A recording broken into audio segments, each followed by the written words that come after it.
we first met, you told me the story that had to do with your son, which really has stayed with me. So I was working with kids already, just doing very specific exercises to help what I found with balance, because I use balance as the organizing thing. I am very systematic and structured. And I was doing that, had been learning some different things. And along the way, my son was diagnosed with leukemia. And on the side, he's going through treatment and stuff. And got done with that. He's just not doing well in school or in life. And I'm muddling my way through trying to support that. But it really never dawned on me that I should try what I do with all these other kids for balance with him because he's different. He had a whole different thing. And there was one day where he was waiting for me at my office and was like, hey, let me try this with you. And I changed something with him because part of his treatment, this just sounds horrible, but it was 3 years long. And he had every month, there was a chemo drug that was like an epidural. Wow. So if you had epidurals with kids, so he had 38 of those. Oh my goodness. I have the chills. Wow. So think about scar tissue and literally just did something with his core that allowed his body to connect where all those treatments had been, because it really was like separating his lower part of his core and his upper part of his core. And he couldn't do a squat without falling over. So I just reset his core and then he could do a squat. He left for summer camp the next day. He came back from summer camp 6 weeks later, a different person. Wow. And I'm like, wow.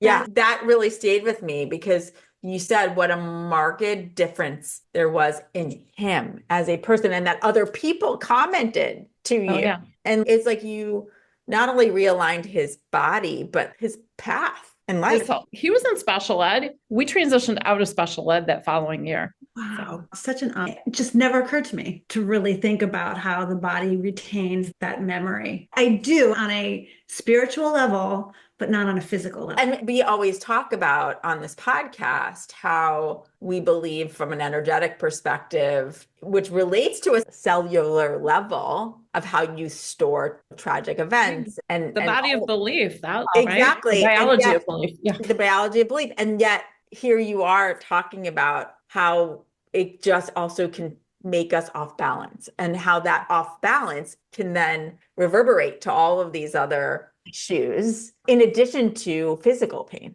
And so if there's a way to treat and realign things, which is painless for everyone listening, even when you were talking about the word pressure, I literally didn't feel anything except for when you pick up my arm and you pick up my leg, which are very gentle, you don't even realize what's going on. And then all of a sudden, we took the after pictures and I literally held my head differently. I held my entire body differently. I felt different the next day. So you figured something out here that we're as a society not talking about, which is why we're talking now. I've been interviewing my students in the last couple of weeks because I'm trying to update some marketing for my courses because I teach this. And it's hard for me to use the term, it changes immediately because no one is expecting an immediate change. And all my students, what they have loved is that because they're physical therapists, occupational therapists, it changes immediately. You don't have to wait 6 weeks. That is incredible.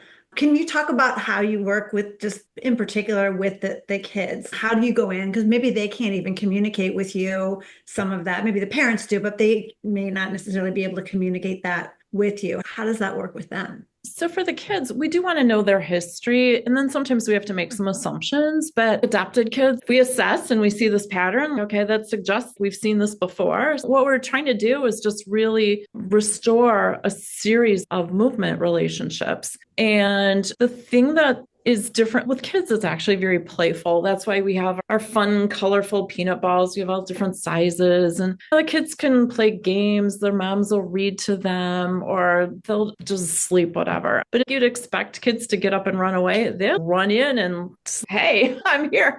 So in a very playful way, we're just getting all these movements to congeal and function again. Depending on why it was off to start with, what we often recommend is the kids are growing, that they check in a few times a year because the physics of the body are changing as they're growing. And so the bones grow and then the muscles are tight, and the muscles were tight before. So they really like that. We need to help them move on. And also the demands, the kids that we see who play sports, what you expect from a club level player of a hockey or volleyball is going to be different than the kid who's just riding his bike around town. Can you talk about, there was a story that you shared about a child, but she was a dancer. I had the honor of meeting this girl. Poor thing, she had been like 3 months trying to get help for a leg. If she was standing, she couldn't lift her leg more than this far off the ground. And going through her history, the real big thing that happened to her the year before, she had her appendix out. And the way that the surgery is for an appendix, a gallbladder, a lot of things, it's this minimally invasive.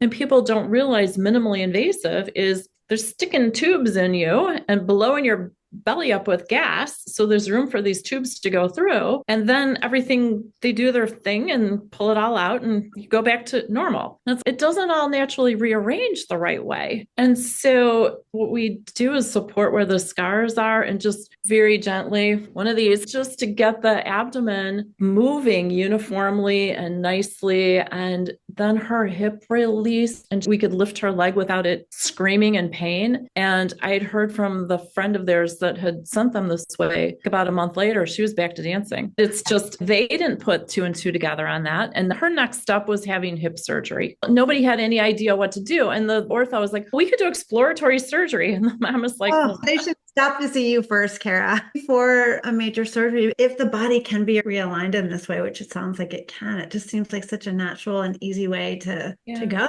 And I think about, Cara and I have talked about this, for anyone who has surgery, for anyone who gives birth, it almost should become part of the protocol. I know when I did have my hysterectomy and then I had to go for pelvic floor therapy, this would have been a lot easier. And not to take away from pelvic floor therapy, and maybe there are other things to be learned there and other types of physical therapy. There's a place for it for sure.